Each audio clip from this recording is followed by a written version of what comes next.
For today's video, gagawa tayo or magluluto tayo ng sardinas with sayote at talbos ng kamote.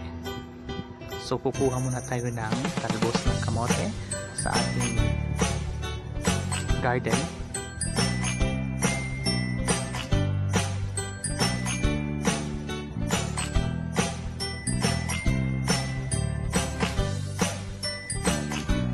Ayan, naramihan natin para naman marami tayong makain nito.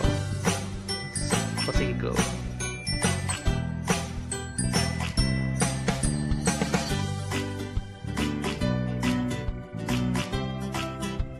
So next step ay kukunin na natin ang dahon ng talbos ng kamote at ilalagay natin sa lalagyanan.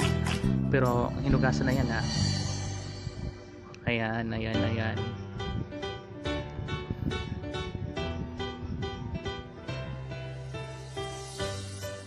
Ay ating tsatsatsapin natin ang garlic o ang bawang.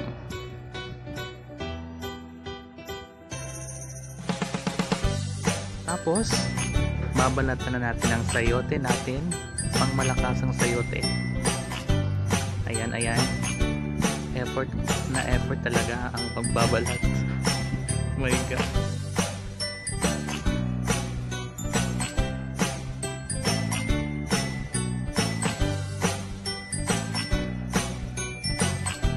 Laban ng besh.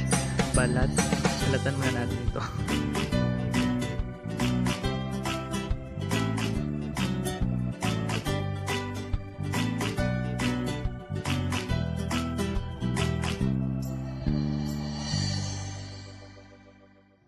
I-slice muna natin itong sayote.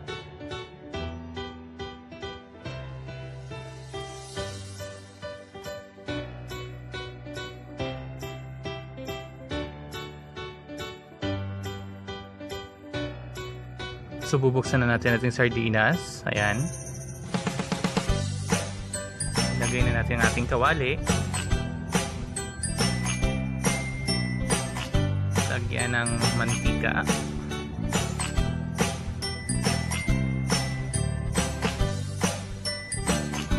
Ilagay na natin ang ating bawang.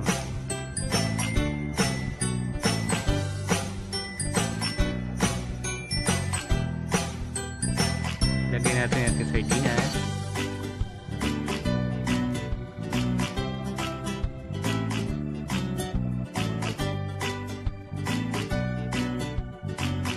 Lagay natin ang ating sayote.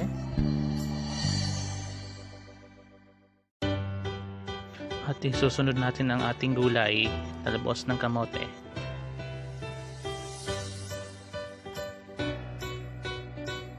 Lalagyan na natin ng asin at saka Ajinomoto.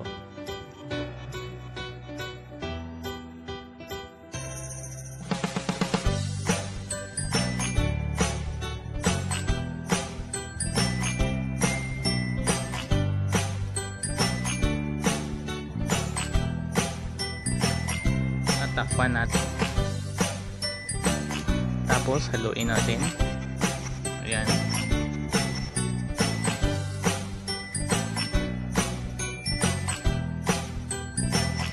Naglagay ako ng mantika sa kalawali at hindi ko na ipakita ang pagluto ko ng dried dilis. So ito na, Biola, ito na ang finished product ng aking dried dilis at saka sardinas with sayote and talbos ng kamote.